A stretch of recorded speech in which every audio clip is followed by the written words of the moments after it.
In this video, we're going to be talking about how to fix Xbox Game Pass Ultimate problem. So let's get straight into the video. The first thing you want to do is check your subscription status. Go to account.microsoft.com, sign in, and go to services and subscription to check if Xbox Game Pass Ultimate is activated or not.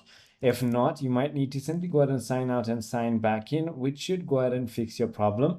The other thing you want to do is visit status.xbox.com to check if all the servers are up and running.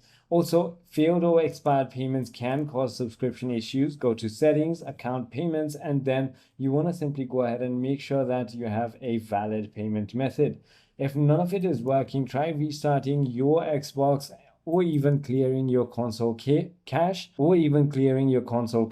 Make sure you're signed in into the correct account. And if none of it works, simply try updating or even removing and re-adding your account. I hope this video clarifies everything for you. If you have further more queries, feel free to comment down below and I'll see you on the next one.